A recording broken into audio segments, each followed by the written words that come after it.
Much. So good afternoon, colleagues. Hope you are well. And I really want to thank you for making time out of your very busy schedules to join us. So today, Dr. Mare, Prof. Pretorius, and I, we will talk about the research ethics processes that we have in place for human research at Stellenbosch University.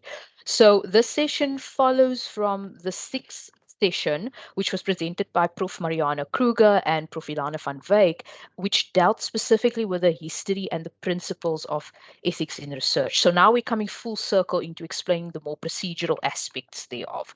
So I'm Clarissa Robertson, and I will start off the session with an introduction to the procedures of the Social, Behavioural and Education Research Ethics Committee, or as we refer to it as the REC SPE for short.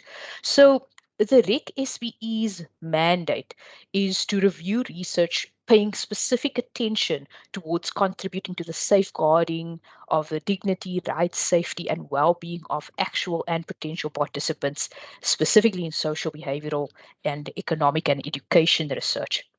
And like our counterparts in the health research ethics environment, we are also registered with the National Health Research Ethics Council. But we we review the ethical aspects of non-medical human research, if that makes that distinction clear. So essentially all non-clinical research or non-medical research that involves interaction with individuals or groups, or where let me just close that, where access to their personal information is required, that would usually require research ethics review and approval from the REC SPE. So we also review projects that deal with a particularly gray area, and that's where personal information is collected from public sites. So it's that kind of gray area, the blurred line between what is considered private or personal and what's considered public, to whoever posted that information. So that's typically research that is collected on social media sites. So if your research falls into these categories, that might be a cue that you need to apply for research ethics review and approval. So should you need to apply, you can visit our webpage for the link to apply, as well as to get access to our user manuals and video guidance. And on the same webpage, you will find a copy of our standard operating procedures, which is basically the handbook for the Research Ethics Committee, and then also a list of our meeting dates, as well as who are the members of the Research Ethics Committee. And speaking of members, the Research Ethics Committee is, of course, established by the Senate Research Ethics Committee, and it consists of academic volunteers from various faculties. And these volunteers are active researchers and academics of Stellenbosch University. Some of them are external members, external experts, or community members. So what you find interesting is that, obviously, with us being a social sciences research ethics committee, we are well represented by members from the arts and social sciences faculty, education, theology, law, and the economics and management sciences faculty as well. However, because a vast number of projects fall under our mandate to review, we also have members from the sciences, agri-sciences, and military sciences. So in terms of, what I wanted to mention importantly is, if you are an SU academic, a staff member, and you would like to volunteer to join the REC, please reach out to me after the session. We can always chat about it via email or at the meeting. So we always need an extra pair of eyes to review the volume of applications we receive. So our stats for 2022 demonstrate this. So for example, last year we received about 1,200 new applications for review and approval. You can see there the number of amendments, progress reports, final reviews, and deviations we received. And interestingly, about this is that 13% of those new applications were considered medium and high risk, whereas the vast majority was classified as low risk. So how do we deal with this high percentage of low risk submission? So the Research Ethics Committee, the REC SPE specifically, we have a unique structure in that it also consists of faculty and department ethics screening committees. So The acronyms that you often hear in your departments or speaking to colleagues is we'll speak about the FESC or the DESC. So the FESC is just short for Faculty Ethics Screening Committee and the DESC is short for Department Ethics Screening Committee. And these are faculty or department-based subcommittees of the Research Ethics Committee. So they have the delegated authority from the REC SPE to review and provisionally approve projects that they assess as low risk according to our risk classification system.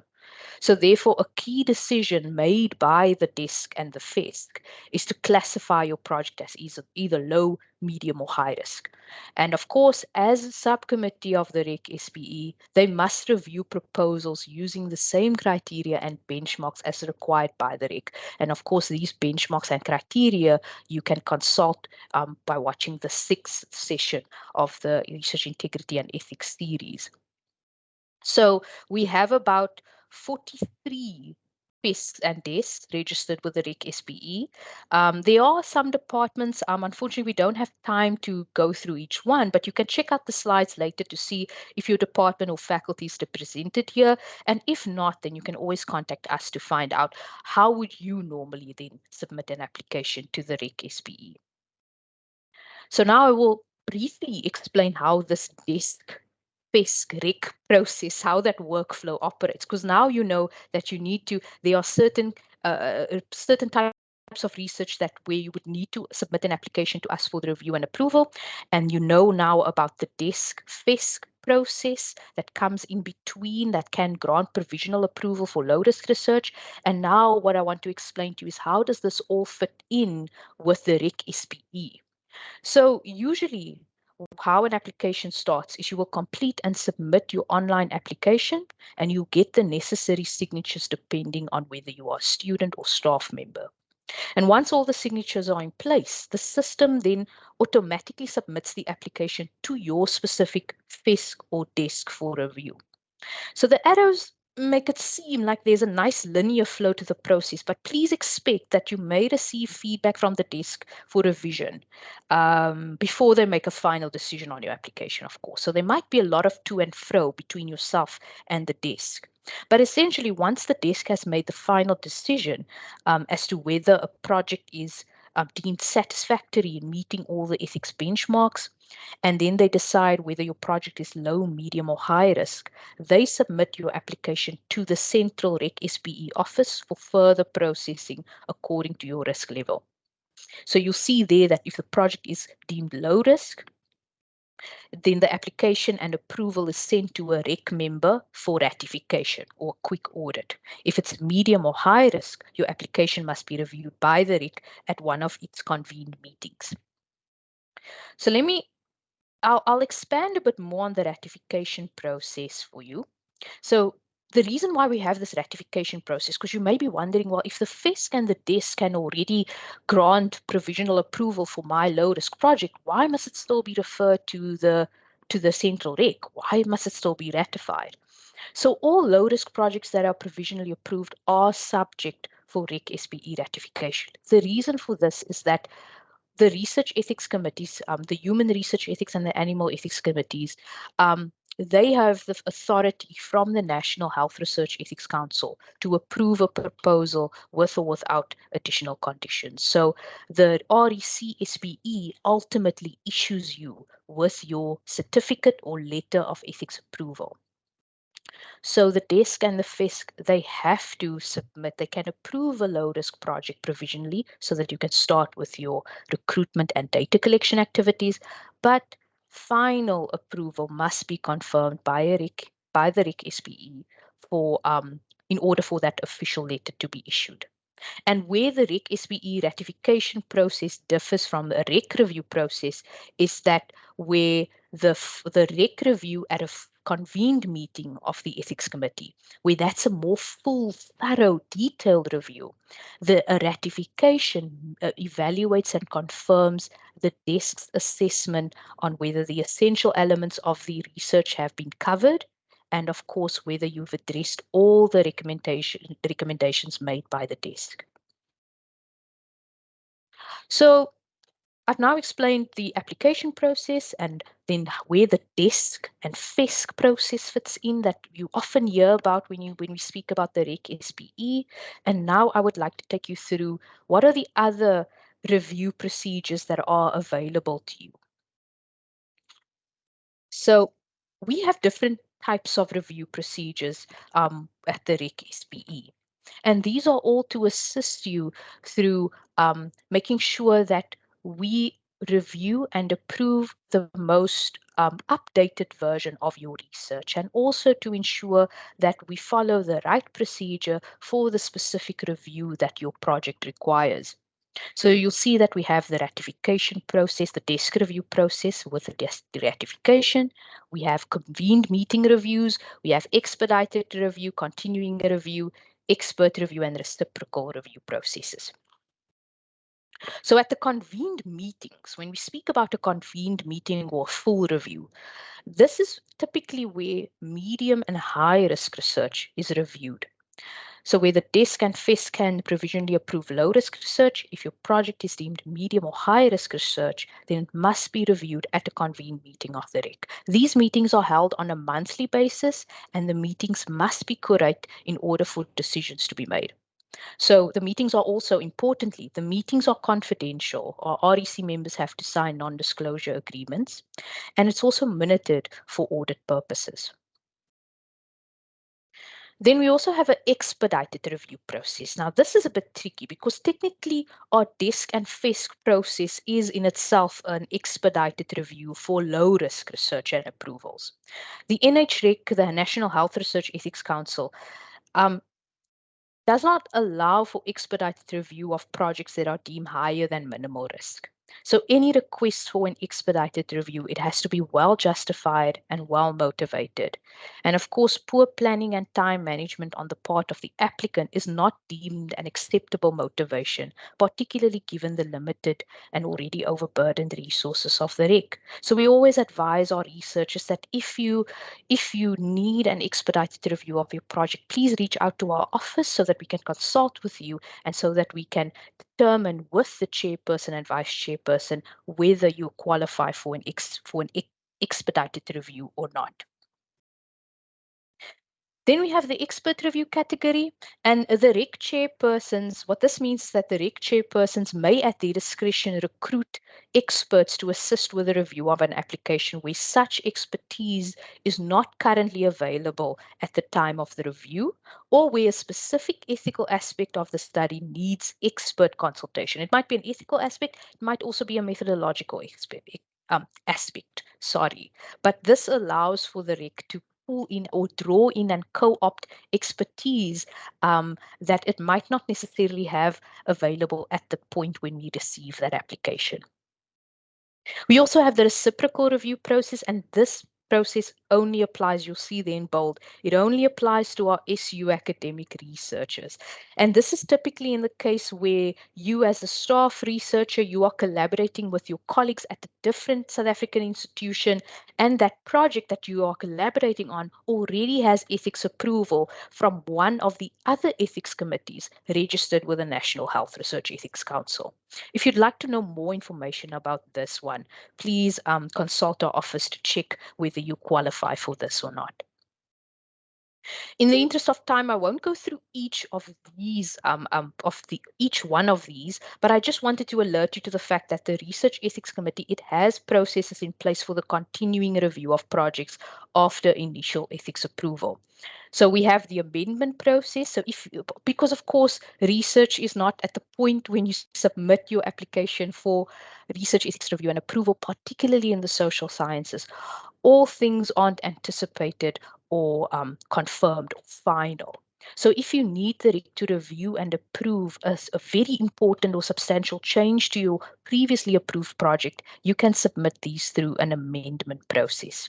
We also have a process for protocol deviation, and this specific a protocol deviation is different from an amendment in that it's a once-off unplanned occurrence where, for a well-motivated reason, you are not able to follow the protocol as submitted to the Research Ethics Committee. And usually that occurrence, that reason was to eliminate an immediate risk to a research participant or member of the research team. So very specific there. Please consult with us if you need more advice on that particular category. And there's also a process for reporting unanticipated events or incidents of harm experienced by a participant or member of the research team. And the reason for reporting this is so that you can get the necessary advice from the Research Ethics Committee, either to confirm whether you handled the situation in an appropriate way, or to get additional advice in terms of what steps to put in place in order to ensure that that harm or that event is appropriately addressed and mitigated. And finally, but very importantly, we have a process for obtaining a renewal of ethics approval. And that usually occurs upon the expiration date or submitting a final report when your project is ready to be closed. So interestingly enough, a lot of researchers are unaware that ethics approval is only valid for a limited period of time, usually 1 year. So please, if you get your ethics approval letter, please check your letter for the approval and the expiration date. You would need to submit a progress report for renewal. We advise about a month or 2 months before the expiration date for medium and high risk projects, and of course for after a period of 3 years for low risk research. So this information, as always, it's a lot to take in. And you might want to learn more about something that stood out for you in this presentation. And of course, we can't cover, there are many more aspects and specific considerations for each of these different procedures within the REC. So when you need help, who do you call? You can either contact me, I am Clarissa Robertson. You can contact me for one-on-one ethics consultations or specialized ethics and regulatory advice. And you can also contact my colleague, Mr. Adrian Williams, who is there to assist you with any general or technical assistance you may need to support your submission to the REC. And then here we are with the rest of our team. We are situated in the Office for Research Integrity and Ethics within the Division for Research Development, and we're always happy to advise you or help you with your query. So finally, that finishes off my presentation on the REC SPE processes. I really hope that I forgot to mention at the start that if you have questions, please post it in the chat. We will get to it as it's posted, or you are welcome to, at the end of the session, to ask your question during the Q&A session. But I want to thank you for your patience this far, and I will now hand over to my colleagues who will take you through the health research ethics and the undergraduate research ethics procedures. I wonder, is it Dr. Pretorius, Dr. Marie, or I just wanted to check. Okay. It's me, Debbie, Clarissa. Debbie, are you online? Yes, I am. Okay, perfect. Thank you so much. So Dr. Debbie Marie is with the Undergraduate Research Ethics Committee, and she will take you through the processes next. So what I will do is I'll just stop sharing my slides and then mute myself so that she can take you further. Thank you, everyone. Okay. Thanks, Clarissa. I'm just going to load my slides quickly. So it's working on a few details, apparently.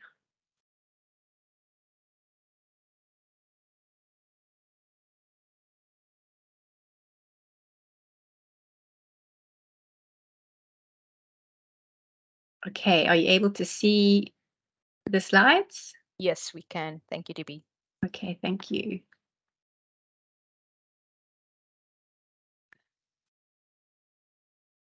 Okay. I'm just trying to figure out how to see them myself. Okay, so this is about UREC's procedures that I will be sharing, and then Blanche will share a little bit more detail on. Can you still see my slides? Yes, we can still see your slides. You're on slide number 2 now. Okay, perfect. Thank you. Sorry, I've just been coordinating something here. So in terms of the research that comes to the Health Research Ethics Committee review, anything that's classified as health research according to the National Health Act needs to be submitted to the Health Research Ethics Committee, and UREC is a subcommittee of both HREC 1 and HREC 2. So as you can see, this is the structure, and there are various other committees like Carissa's just gone through at the university. So the National Health Act provides the definition of what health research involves. And as you can see, it's pretty extensive in terms of all of what might fall under the definition of health research. And so there is a large body of research that would classify as health research, and that would be submitted to one of those committees that's registered with the National Health Research Ethics Council. Just to share this very useful image that is on the DRD site, and just in terms of where you think that you might need to submit, it gives some useful information about which committee it is possible to submit to, depending on the kind of research that you are doing. So I'm going to be mostly sharing some general processes as well. As Clarissa said, won't be able to share sort of all the detail, but mostly what I want to do is just point out where you can find more information and resources on UREC processes. So our website is a really good go-to, and this is another sort of frequently asked question, is whether your class assignment or educational exercise actually qualifies as health research and if it needs ethics reviews. So that I would recommend as a guidance document to consult if you're unsure about that. Then sharing important links. So the Apply Ethics site, where you create and submit a new ethics application, whether you're submitting to the Health Research Ethics Committee or to the Undergraduate Research Ethics Committee. And I'm sharing both the website address for the Health Research Ethics Office, which manages HRECs, and the link to the Undergraduate Research Ethics site, which is where all of our guidance resources are stored. So we, as an undergraduate Research Ethics Committee, despite our name, actually review both undergraduate and honours level research that qualifies as health research, provided that it is minimal risk. In terms of getting started, there's always an advice to students to make sure that they don't wait until the day before, that they leave enough time to submit the application before the submission deadlines. And as far as HREC submissions go, they need to be submitted on midday on that deadline, UREC by midnight on the deadline. So it's really important to make sure that your SU username and password are active so that you are able to log on to the Apply Ethics site, and then ensure that you have all the information that you need to complete the electronic online application form, which includes a whole lot of documents that you'll need to upload along with that application form. So if you go to our website, there is a number of useful links, and you can see our UREC submission deadlines for 2023. We align our submission deadlines with the HREC submission deadlines. So we have the same submission deadlines as HREC, and anyone who's applying on the online system, whether you honours, undergraduate, staff, or postgraduate, follows the same Apply Ethics site. Once you get to ticking off whether you're an undergraduate and honours student, then the form picks up that you are one of those two categories, and it automatically reverts it to UREC to review. So creating the online application form, you log on with your username and password. If you're experiencing any problems with your username and password, then these are the places that you need to go for support. It's really important to note that the Ethics Office doesn't deal with creating a SUN ID that allows you to get a username or password. So if you have any trouble with that, then there are these useful links for you to consult. And it's a good idea to test that out beforehand to make sure that the Apply Ethics site is picking up your username and password. What will happen is when you log in with your SU credentials, then the ethics system will automatically pull in your contact information, which includes your SU email address that's pulled in from either the student admin site or the HR site if you're a staff member. And it's really important that you then make sure that you check your SU email for any correspondence, because that's the correspondence address that the ethics committee is going to use to send you all feedback and letters and so on. These are, again, the useful guidelines around if you're having any difficulties with SUN IDs or SU username and passwords. There is a whole lot of resources for you to use to check that those are working and that you have active password and username. Not going to spend much time on this slide, but just to say that something I try to emphasize a lot to students is that ethics isn't just a section that you sort of add on to the end of your protocol and only think about once you get to that section. That in fact, we follow the 8 benchmarks of ethical research, and we make sure that we're looking for all of these aspects of ethical research through the entire protocol, and not just in a section called ethical considerations. And there are a number of ways in which these should feature in the research protocol, and I think that Blanche from HREC will be going into more detail on that. So on our website, we have a number of frequently asked questions that we get that we've tried to create guidance documents as well as resource videos for students who are using UREC to be able to access. And I have highlighted 2 that are particularly useful, which I'll show the detail of in a little bit. But just to point out some frequently asked questions resources depending on what kind of research students are doing. So if they need help with biostats, where they can go, if they're doing research involving SU staff or students, what guidance there is there to get permission to do that through the institution. If they need health research, if they need permission from the Department of Health, there's a guidance document there to check that for undergraduate and honours students. And then there's a lot of videos we've created around secondary data or sample use, because that we get quite frequently with a lot of undergraduate and honours research. So we've created resources around how to apply for a waiver of consent, and how do you deal with issues of consent when using secondary stored data or samples. When doing qualitative interviews, there's a document on signing with someone who might be doing transcribing or interpretation for you, doing a case report or case series, which is also quite frequent with undergraduate research, and then even guidance on when you're actually doing secondary research, so doing systematic or scoping reviews, which typically don't need ethics approval, but for which there are, in fact, still ethical considerations to be taken into account. At the bottom of our frequently asked questions page, we have videos on the actual navigation of the online ethics application process. So the first video there would be what students would ordinarily go through when they're submitting a new online ethics application. And then as you can see, we have videos that address any follow-up or continuing review type of submissions and what happens to those and how they go about creating those.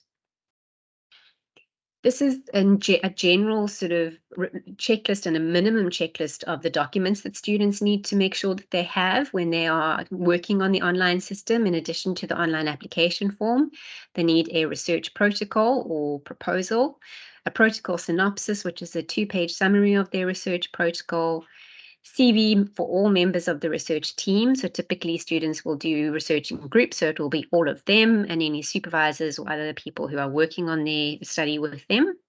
And in a similar way, investigators' declarations, which can be found on the HREC forms and instructions web page that need to be completed for anyone who's working on the study. A research budget, although this might already be included in your protocol, still needs to be uploaded as a separate document. You'll see the form actually asks for this to be uploaded. Whatever costs are anticipated in the study that need to be completed there, and often it's quite minimal for undergraduate or honours student research. Importantly, students must also specify where they plan on get the funding from in their budget, so that they can ensure the ethics committee can ensure that they will have sufficient funds to complete their research. Then there's an HREC payment instruction form that needs to be also found on the HREC forms and instructions page, where that must be uploaded. For student research, they are exempt from payment of fees, provided they're not being supported by grants. So unfortunately, this is just a requirement by the form. They still need to complete that, and they'll put a 0 where there's a balance paid and sign that to submit it with the application. If they're doing primary research where they're collecting data from human participants, then they need to upload their adapted, informed consent and, if children, assent forms. And if they're not doing that and they're wanting a waiver of consent request letter, if it involves, for example, a retrospective record review or other relevant types of secondary research, then that's also where they would upload that.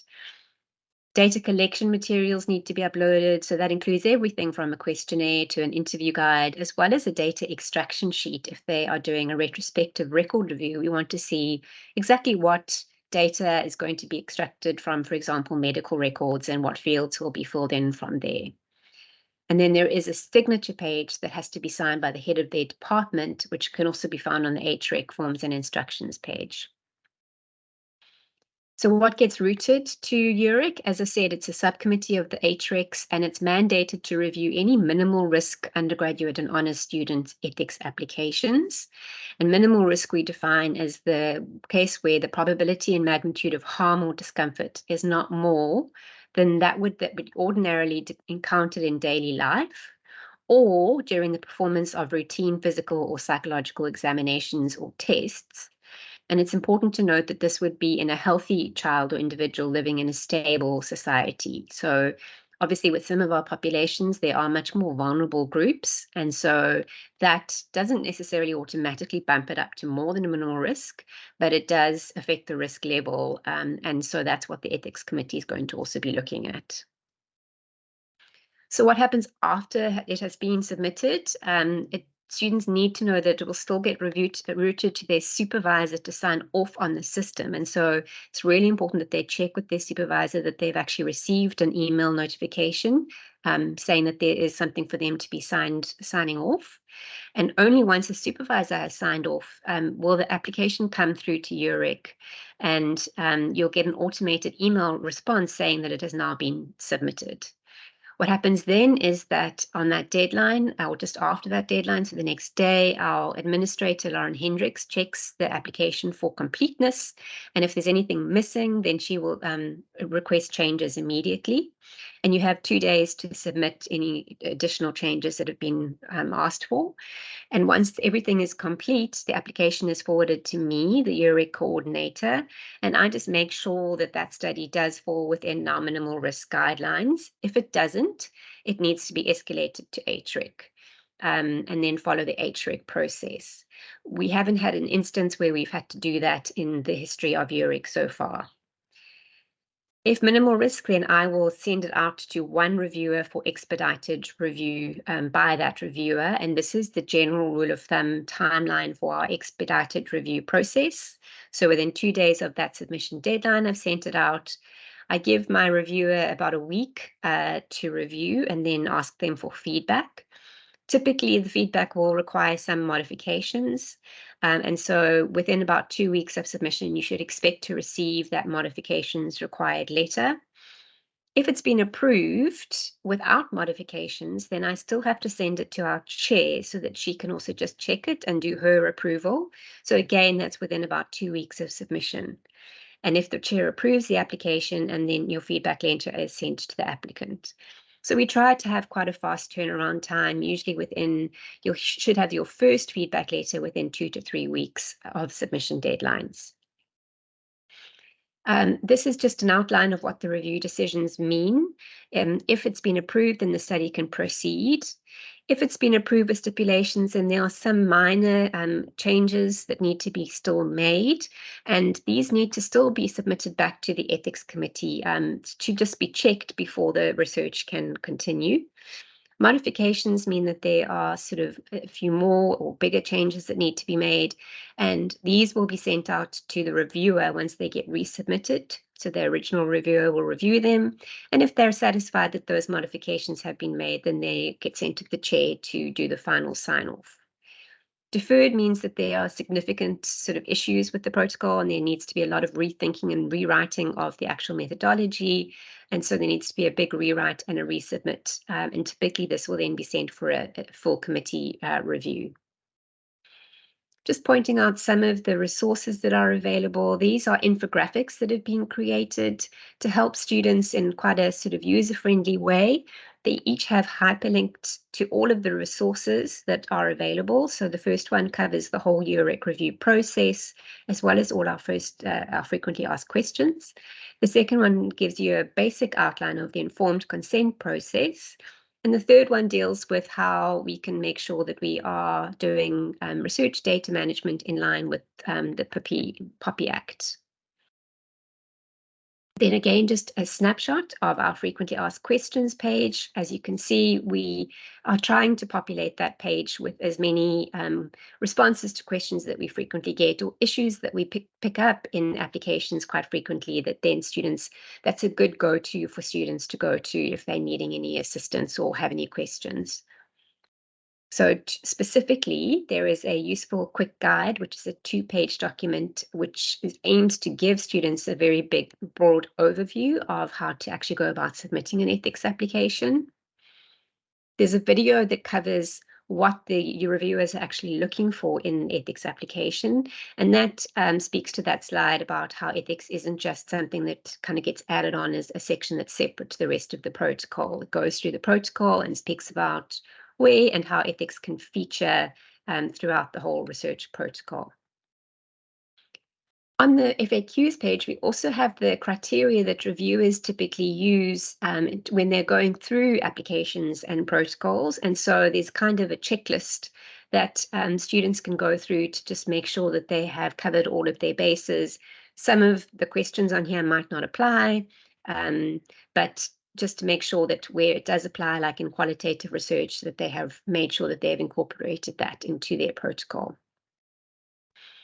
Just a couple of other relevant documents that we find we often referring students to. So if you go onto the DRD site, onto policies and guidelines, particularly the research data management guidelines are of importance here that we find, students are saying, for example, that they will save their data on Google Drive, which is not an acceptable platform for the university in terms of IT policies. So we typically recommend that it's on the secure platform of OneDrive that students will do cloud saving and sharing, for example.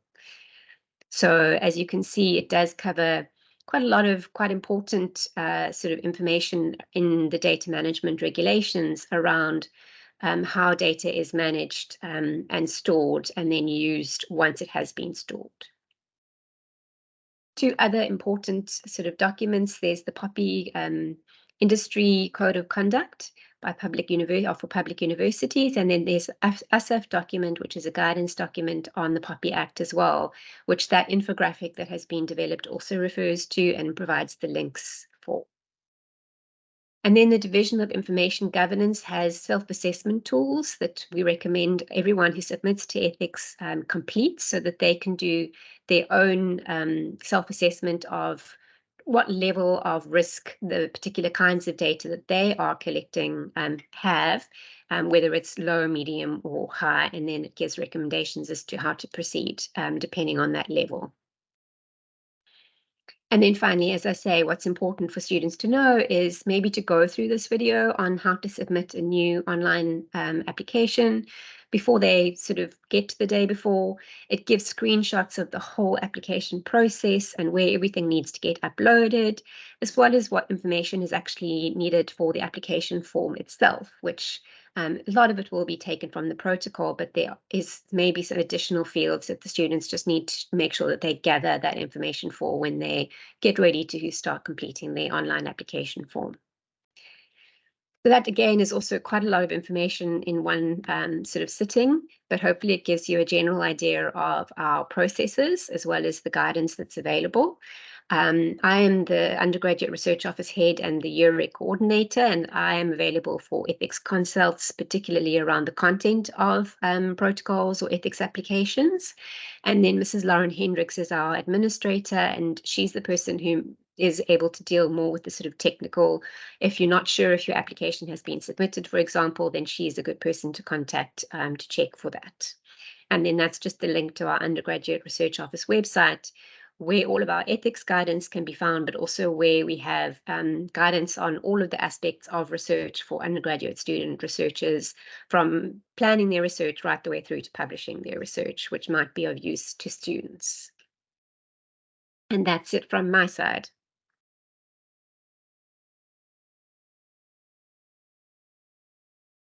So perhaps Blanche, you want to follow on from me now?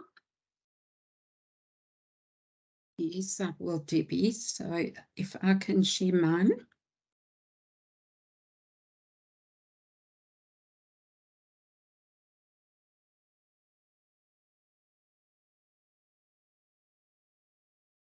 Good afternoon, colleagues. While my PowerPoint presentation is loading, just want to thank Clarissa and Debbie for their introduction. And I think also Debbie's being fairly modest about the resources that are available on the UREC site. They are really very, very useful resources there. And we just say thank you to Debbie for this incredible bank of resources that is available to colleagues. So I'm not going to duplicate what Debbie has said, but merely amplify from an HREC perspective. So you will see that mine tags on to Debbie's presentation. I just want to check if my slides are moving, Clarissa. Yes, it is, Blanche. You're now on slide 2. Okay. All right. So I'm not going to belabor the point of an overview of the presentation, just to reiterate where we fit into the whole ethics ecosystem at the university. And both Clarissa and Debbie have alluded to this. So basically, HREC operates 2 committees of equal standing, both registered with the National Health Research Ethics Council. And so whilst there are urban legends about one being stricter than the other, that is not true. They work totally on the same set of standard operating procedures. It's really an allocation by submission date.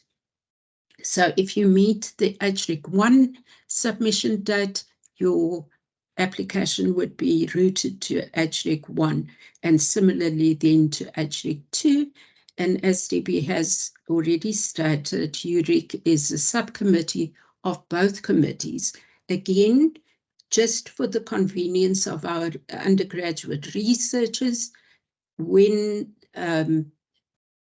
approvals are actually ratified, they can be done by either of the 2 committees, and therefore undergraduate and honours student projects can then proceed normally quite a lot more quickly, with due consideration for the fact that these kind of student projects have a limited time span in which to be executed.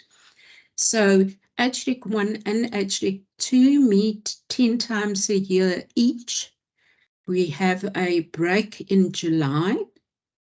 And as Clarissa had pointed out, our committee membership is based on volunteers. And so the only time that our committee actually goes into recess is in the month of July, just to ensure that our reviewers also get a chance to have some time out.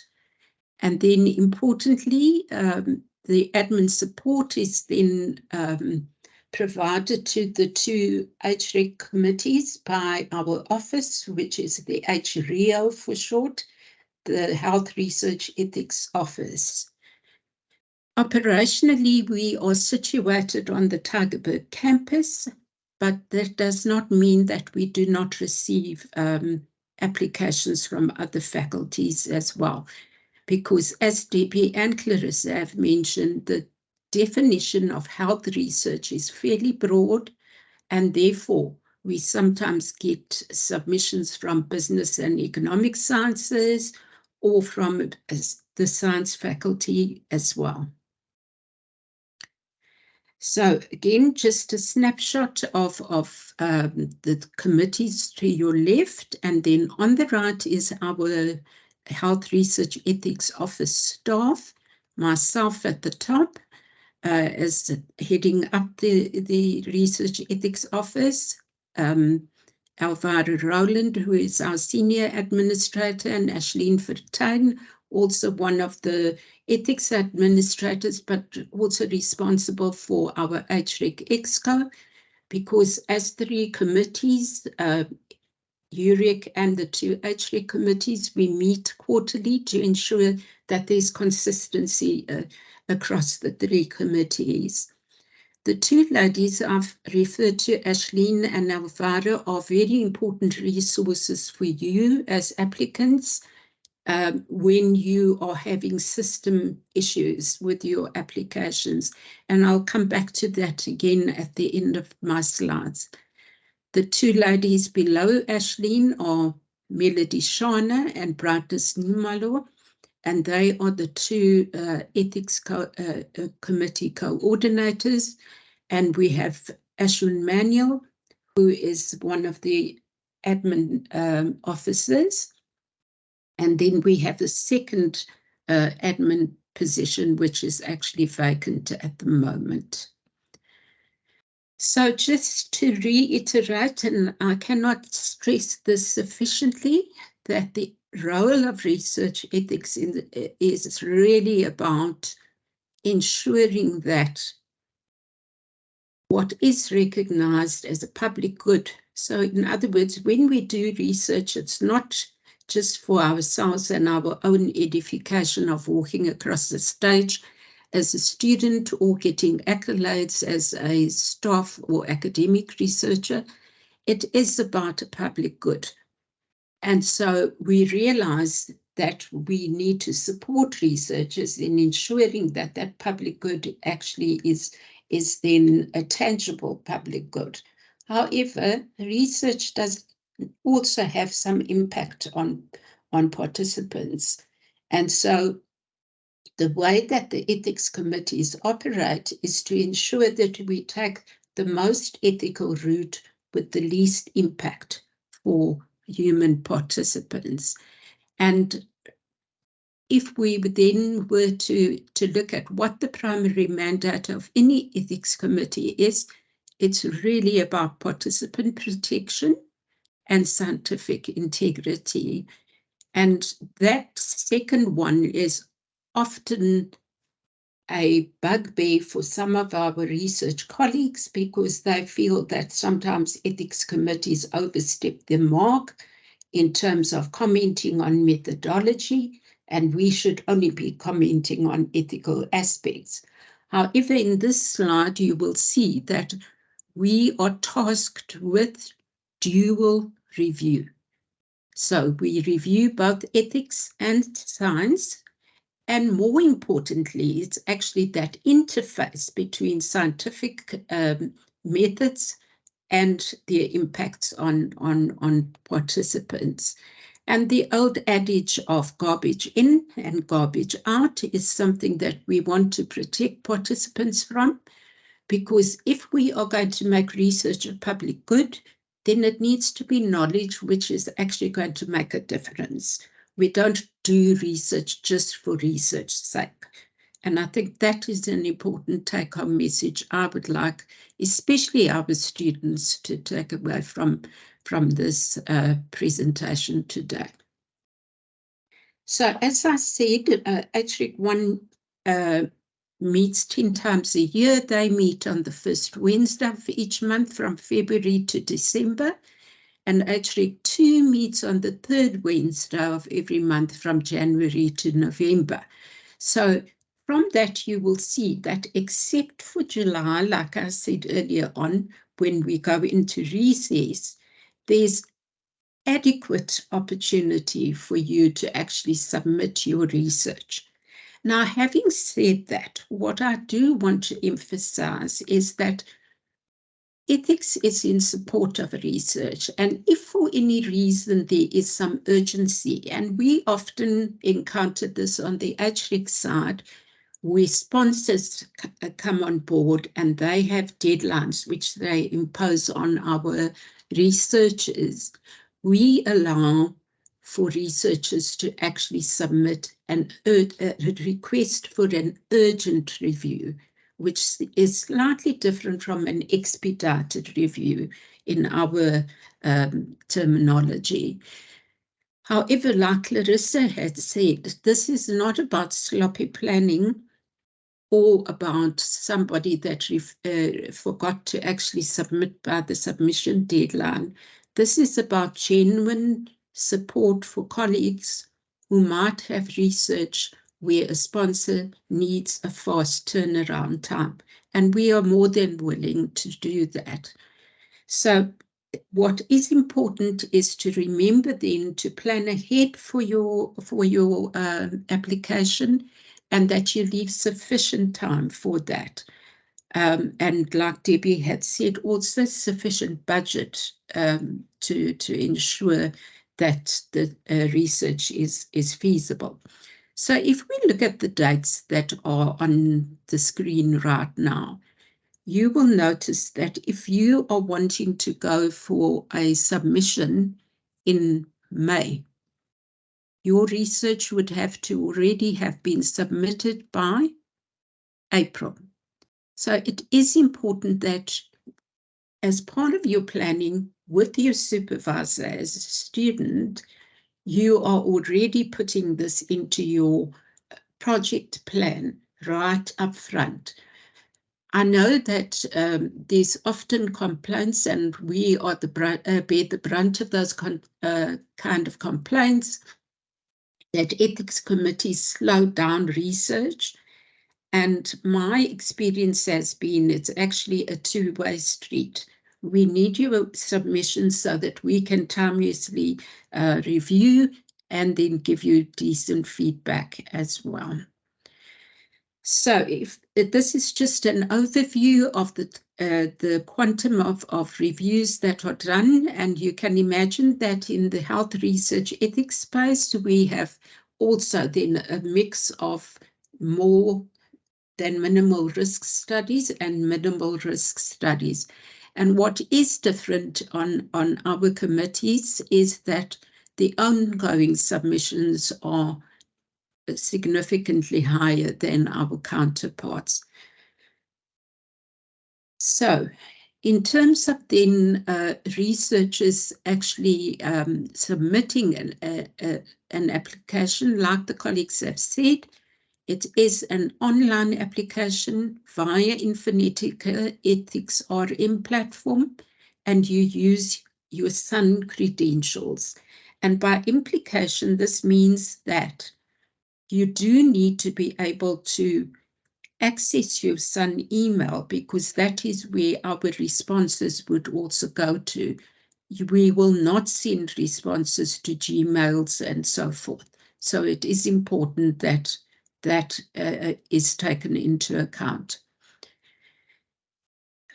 So from a membership point of view, like Clarissa had pointed out, our membership is consists of both formal membership and then institutional membership, if I can call it that. From a formal membership perspective, we are required by HREC to have at least the following people on the committee. That is at least 9 members, 1 lay person, somebody who has a background in medicine or counseling or health, what's the name, the health area. Also somebody who's actually legally trained, or might be a medical practitioner or a psychologist or social worker, and then somebody with expertise in biostats, in research ethics, and so forth. What the university then does is to ensure that we have expertise across a range of disciplines, especially, as you can understand, in the health research ethics space. With the different disciplines and sub-disciplines, it's important that those voices also are heard in the review process. So what does HREC actually stress? They stress a balance in gender, a balance in diversity of views and perspectives. And as you look at this picture, I think that gives you some idea of the level of complexity that ethics committees deal with, and also then have to work through and deliberate and come to some meaningful outcome, which is then communicated to you as a researcher. As both Clarissa and Debbie have mentioned already, our go-to guidelines for review are around the 8 ethical benchmarks. And I want to focus on just 2 today as an illustration of what we expect that actually goes into your proposal or your protocol. And like Debbie said, please, it's not just a tag on at the end of your proposal or protocol where we deal directly with ethical considerations. It is really a thoughtful reflection on how your methods and aims and objectives impact potentially on human participants. So to give you an example of a consultation we were in yesterday with very thoughtful researchers, it's around sports injuries and fatalities in sports injuries. And the issues that were being spoken about is what is the researcher's duty to even the families of those persons who actually have been seriously injured and fatally injured, in fact. And so the question arises, does a researcher have a duty of care to those family members who are left behind to inform them of the research study? And our deliberation was that yes, they do, because those fatalities have probably rendered those subjects identifiable, because thank goodness we don't have that many fatalities in sports science as such, but by its very nature of that small group, it means that when you describe a situation as a researcher, that person potentially becomes identifiable. And that cannot be contained as a tick box exercise, which researchers sometimes want us to represent ethical issues as a template that they can go and tick off. That requires some thought and really careful reflection of, in this case, respect for persons, both the person who has been deceased and the people that he or she leaves behind. So to reiterate Debbie's stance, it's important that we are thinking through methods, aims, and how these interact in terms of ethical considerations. So, one of the examples I want to make is in terms of social value. My question would be, why would we do research if not for some social value? And in fact, ethical research should always be a public good. And in that respect, we want to actually then see that the researcher has really assessed what are the potential risks and harms. And these are not just psychological or emotional harms, which are important. I do want to emphasize that. But also there might be the social harm of potentially stigmatizing a group in society as well. So we want to see that careful risk-benefit analysis in the protocol. One of the cornerstones of research and one of the 8 ethical benchmarks is around informed consent, and then, very importantly, assent by child participants.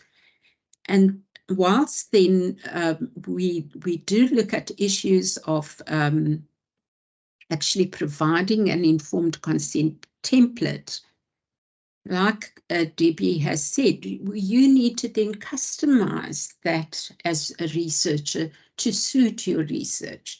So some of the templates on the HREC site, for instance, talk about a study doctor, because we are covering all eventualities, but you are doing a research study that's looking at the experiences of nurse managers, for argument's sake, then the study doctor does not apply.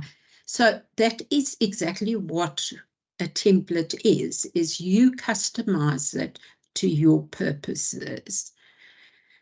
So just to go back to the issue of adequate informed consent, again, informed consent is a process, and I would really urge you to go and look at the resource, the infographic that Debbie has developed on the UREC website, because she stresses that it's a process. It's not a happening, a single off, once-off interaction where somebody signs consent. Sometimes we have to revisit informed consent based on certain aspects we become aware of during the implementation of a study. And that might lead to then even amending the informed consent, because as a researcher, you pick up that there's some of the wording that is either not clear or open to interpretation, and there would be a clearer way of saying that. And you owe that to your participants to ensure that they are extremely clear about what they are being asked to consent to. So what is important is information. So what is the study about? And it needs to be clear in the person's language of choice. And here in the Western Cape, we subscribe to the practice of having translations into Afrikaans and isiXhosa as the three dominant languages recognized in the Eastern Cape.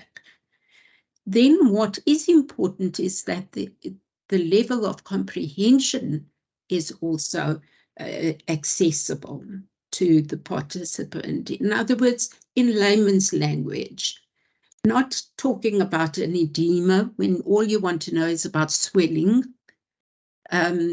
which a layperson would understand. And then very, very importantly is the stressing the issue of voluntariness. Whether we like it or not, as academics and researchers, we come across in that typical kind of white coat syndrome space, where we come from these supposedly learned institutions. And so the reaction that we often get from participants might be that they are very eager to please, and therefore might actually enter into research without actually thinking it through in terms of the risks to themselves. And so it is important that we stress voluntariness, and especially in the health in ethics environment, where clinicians are also sometimes the researchers, that does not impact on any service delivery in the health care environment. So extremely important that we stress that they can withdraw at any time. And of course, in this day and age where we are storing more and more data, that participants understand that that data is stored for a particular use in the future, and also then give the participant the chance to opt out of that kind of space. Important also that you think about the capacity of your participant. Earlier, Debbie spoke about vulnerabilities, and there are layers of vulnerability in our research participants. More obvious and explicit ones, things like intellectual disabilities, or illness itself as one of the vulnerabilities. But the less explicit vulnerabilities are around things like our own cultural assumptions about access to, for instance, healthcare services, the vulnerability of being a state patient, for argument's sake, and not on private health care. So all of those things need to be considered when we are thinking about voluntariness and how our study might impact on this ethical aspect. And then very importantly, that informed consent is explicit. It is not about some underhand covert operation. I mean, the days of that kind of notion of, people will know that I'm asking for consent. That's not acceptable. It must be explicit and be accessible. So I think I've covered a lot of this already. So just to reiterate, in terms of an actual submission, you would go onto our HREC website. There's loads of guidance documents there that actually spell out also the different types of submission that is possible. So just to take you through quickly the categories of submission that we have at HREC. We have a category called new applications, and that includes your health research projects. Typically, those are staff-initiated projects. Then your clinical trials, case reports. This is, again, where I was talking just now about clinicians becoming involved in research. Case reports normally are from clinical cases that add value to other professionals out there. We also have an exemption category, and that is about the use of data in the public domain. So, for instance, if you as an epidemiologist are going to reanalyze, say, Stats SA survey data or the HSRC or surveys that are periodically done, that would fall into that category in the public domain. In other words, they are normally explicitly disseminated on public websites. And this is very different from the kind of social media platforms that Clarissa actually alluded to earlier on. That is not the same category of in terms of our research submission categories. And then, of course, what we also see quite a bit of at the HREC is submissions of databases, registries, and biobanks. And especially in terms of biobanks where you do not want to be sampling from participants too often, where we know that there's going to be future analysis because obviously techniques and science is progressing, and so too is the equipment. You can then consent for future use of samples that are stored in a biobank or in a repository. However, the caveat I do need to stress in this regard is that it's not a blanket consent. So if I'm working in the area of diabetes, then I can with confidence say to my participant, this is the area I will be researching in. So it's not a blanket kind of consent then to go and start researching other biomarkers around blood pressure and so forth, because that's not what the participant actually signed up for. Then similarly to the REC SBE, we also have ongoing submissions like amendments, annual progress reports, and protocol deviations, adverse events, and serious adverse events, and so forth. I think Debbie took you through the submission quite clearly, so I'm not going to go there. I just want to reiterate the review outcomes. So, if we think of approval, and that is probably about 3 to 5% of our reviews are actually falling into this category, and not because they were poor submissions. And I think that is something I want to really iterate today. When you are submitting your research to an ethics committee, it is one layer of peer review. And if we locate that in the bigger science endeavor subsystem or ecosystem, peer review is the one important criterion of research integrity. And so I would really want to shift the mindset a little bit in terms of review as being a gatekeeping function that committees engage in, and that researchers see us as partners in peer review. And I really would want to ask that you think about that a little bit more. As Debbie had said, we approve for 1 year because that is the HREC policy, that we only approve for 1 year, and then there's an annual review of your progress report. So very important that progress reports are submitted on the anniversary of your project. And we normally say that you should be doing that in the 2 months to 6 weeks prior to that expiring, because actually implementing a study without ethics approval is a serious transgression, actually, of research integrity.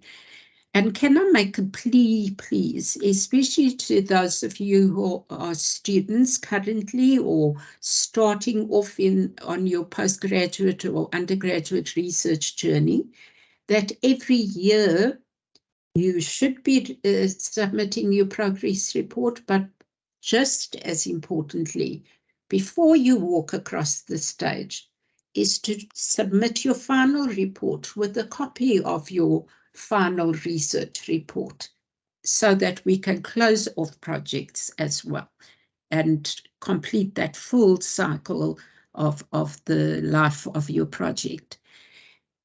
The second category of approval, which is where sometimes we are still awaiting outstanding documentation, either a data sharing agreement or a material transfer agreement in the case of the use of human samples, that would normally receive an approval with stipulations. And so the onus is on you to actually ensure that you submit those institutional permissions and legal documentation, which often are related to your study. And then the ethics committee issues you your final approval, and then you can commence your research. The third category is where most of our, the majority of our studies are in this category, probably in the region of about 90% of our submissions fall into this category, where there is some comment that you need to actually attend to before final approval can be considered, and we call that modifications required. The category where we often would give the applicant the benefit of our comments from the ethics committee is that of deferral, where there is some reshaping of the project that needs to take place.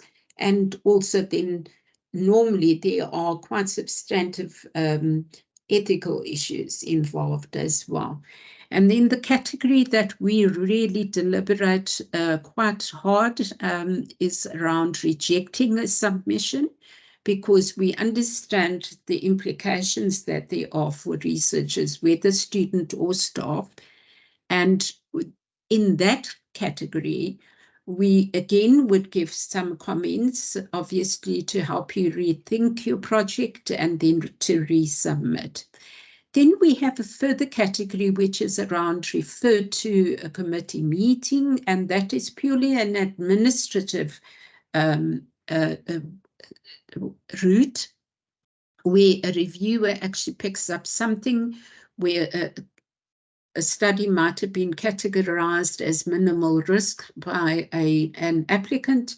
However, upon review, we pick up that it's actually more than minimal risk. And so it might take you a little longer for you to actually get to your review outcome. So back to the two ladies that I mentioned right at the beginning, the two coordinators, our HREC 1 coordinators, Ms. Melody Shana, and there is her email address, and then Brightness Ngumalo and her email address. And fortunately at Stellenbosch University, the one thing is that emails are fairly simple and quite intuitive. So again, asking for help, please.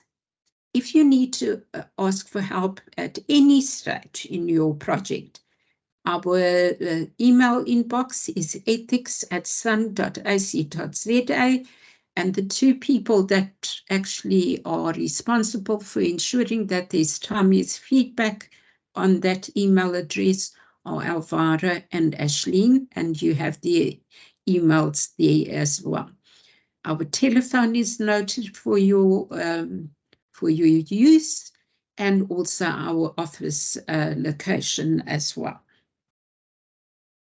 So just one thing I do want to bring to your attention in terms of our consultation service. Please, can I really emphasize that you don't have to wait until you get feedback after your submission. You can ask for consultation before you even do a submission. And we prefer that because it also just is less frustration for the reviewers and for the researchers. And as I mentioned yesterday's consultation, it actually ensures that submissions are much more robust as well. So on our website, you will see that we advertise the consult service, and then under the forms and instructions area, you will see that there's a request form, just so that we know who do we invite to such a consultation. Do we need perhaps a potential reviewer to be part of that? Because, like I said in the beginning, our membership is quite wide because of the disciplines as well that we represent as a as an ethics community. So thank you, Dankie, Inkosi, for your attention.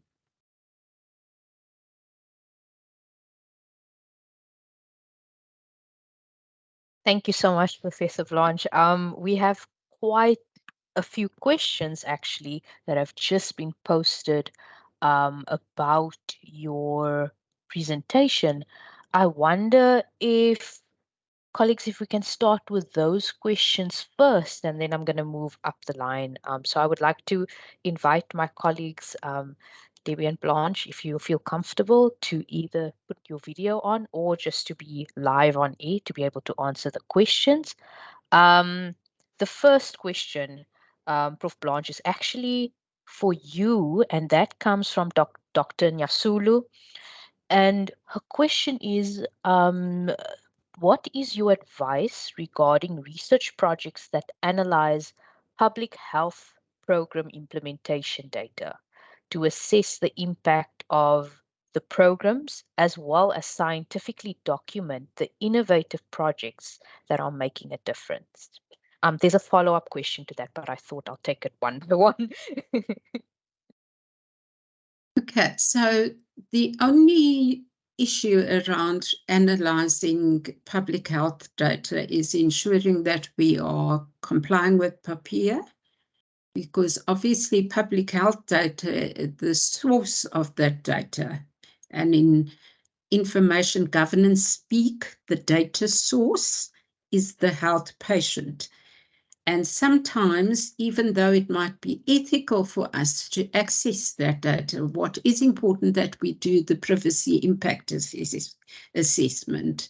And if there is advice that needs to be gotten in that regard, our colleagues at Information Governance are extremely helpful and in giving constructive pointers on how to actually go about framing such studies, and also then what kind of data can be accessed and how the reporting could actually impact. I hope that answers the question, Clarissa. Let's see, Dr. Nyasulu. Does that answer your first part? I'm not sure if you want to actually, please feel free.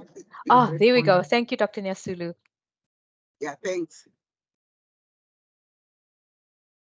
Okay, shall I continue? I'll ask the second question to that then, Blanche, and that is, what is your advice when a researcher plans to extend or move to phase 2 of a project? For example, phase 1 involved the identification of gaps, and then the researcher decides to move to phase 2 to pilot some interventions to address the gaps identified in phase 1. Do you submit a new application or an amendment? It's not an amendment either.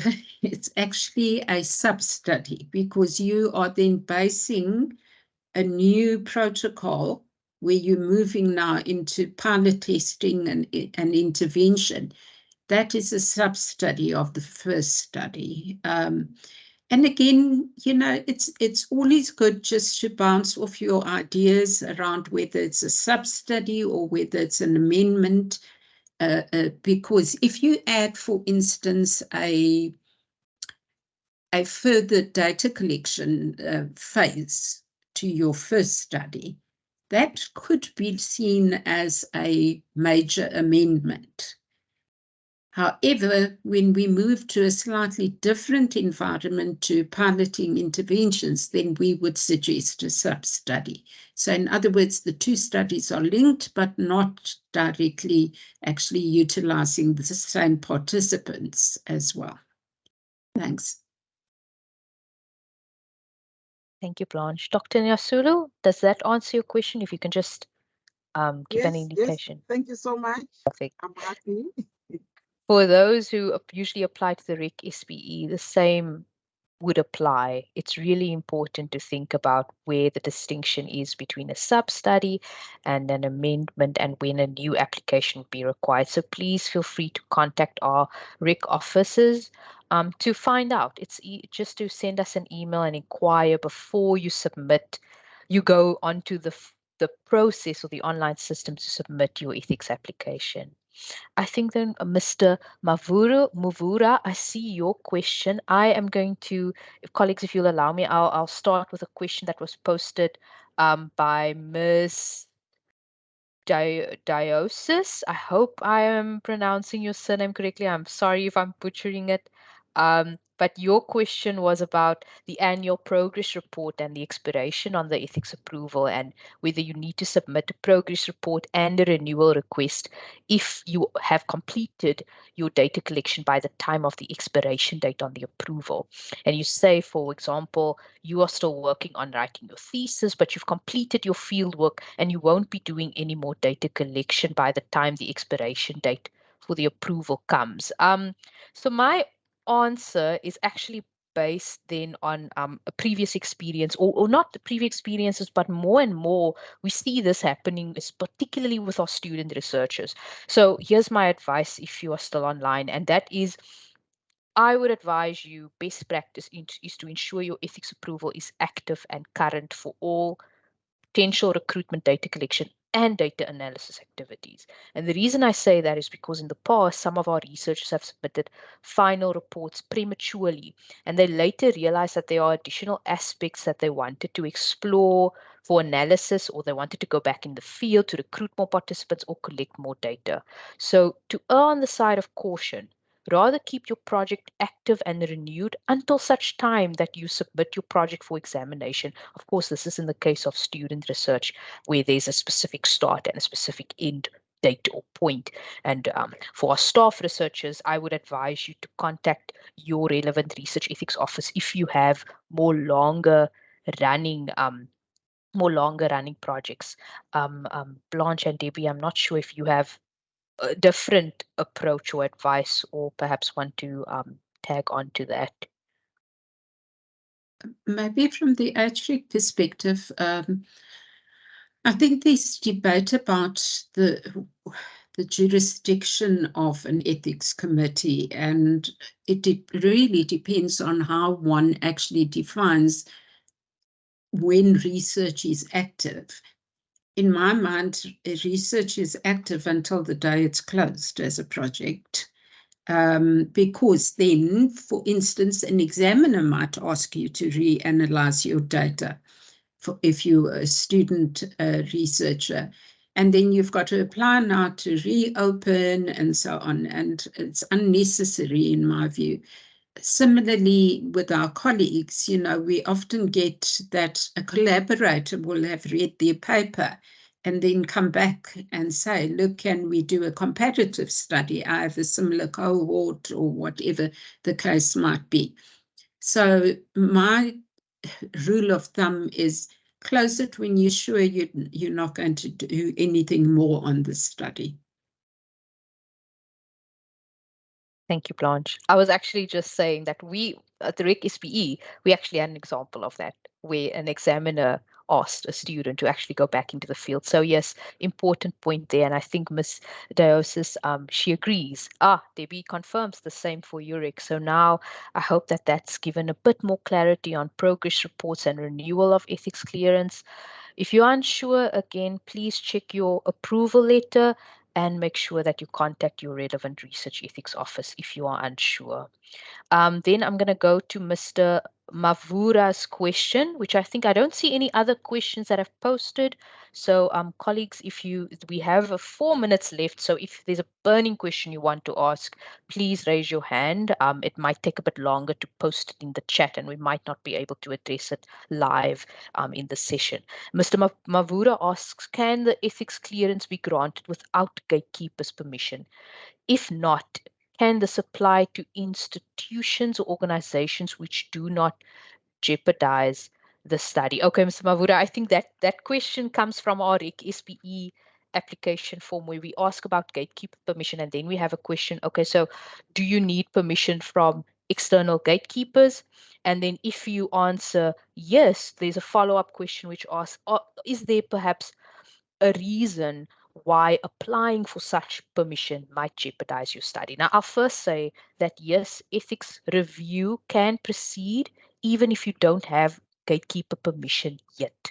In some cases, our gatekeepers are faster than the ethics review process, so you might already have a gatekeeper permission letter on hand, and then please submit the approval when you can. In other cases, you might still be waiting for gatekeeper permission. It's enough to attach and upload the request that you send to your gatekeeper to ask for permission. So please do that. Please either submit proof of approval from your gatekeeper or submit proof of that you have sent a request, or perhaps attach the template that you're going to use to request permission from organizations.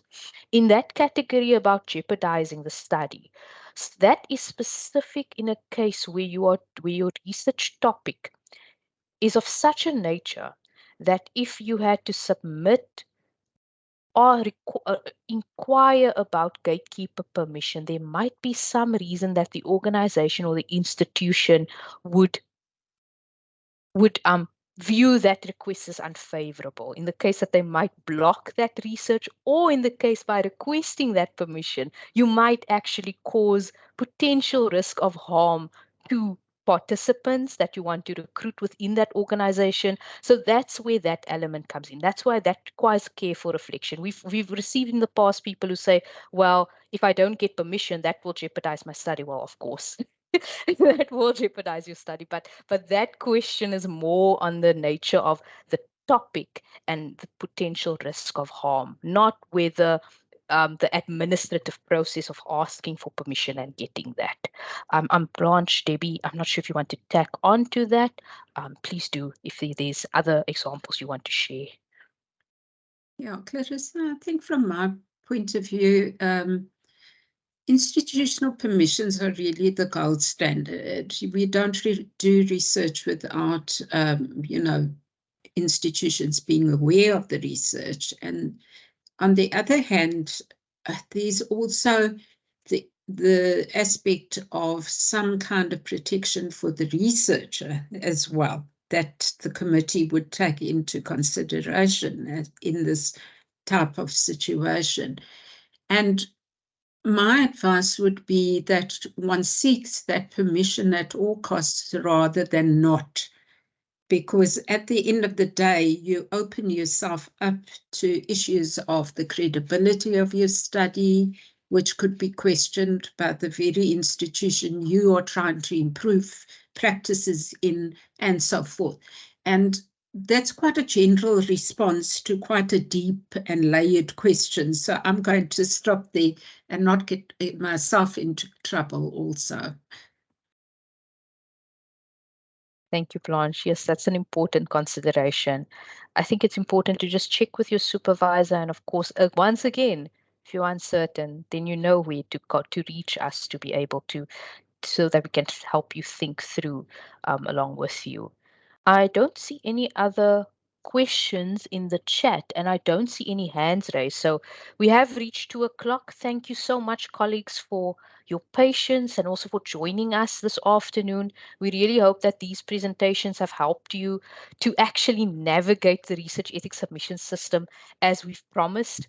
But of course, you have our contact details. The recording will be shared next week, as well as copies of the slides. So thank you so much for your patience, and have a wonderful week further. Thank you, Blanche and Debbie, as well, for your presentations, and Sive for managing the background process as well. Thank you, everyone. Bye-bye.